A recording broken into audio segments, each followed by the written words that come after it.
ጠላት አይሆንም ያለው ነገር አይቀጥልም ያለው ነገር ይቆማል ብሎ የተናገረው ነገር በክብር ይሆናል። አሜን ይሆናል። ሲሆን ደግሞ ደመናና ነፋስ በሌለበት ይሆናል። ምልክት የለም ግን ይሆናል።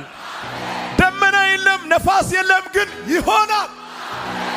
ትልቅ ፕላን ይዛችሁ ግን እንዴት ይሆናል የምትሉ ሰዎች፣ ትልቅ ህልም አይታችሁ ግን እንዴት ይሆናል የምትሉ ሰዎች፣ ትልቅ እቅድ አውጥታችሁ ግን እንዴት ይሳካል፣ ገንዘብ የለም ባጀት የለም ሰው የለም የምትሉ ሰዎች፣ እኔ ደመና የለም ነፋስ የለም ግን ይሆናል ነው የሚለው።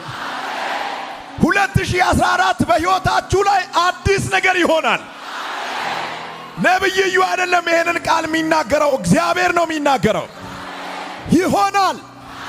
ሟርተኞች ያሉት አይሆንም። ደጋሚዎች ያሉት አይሆንም። መተተኞች ያሉት አይሆንም።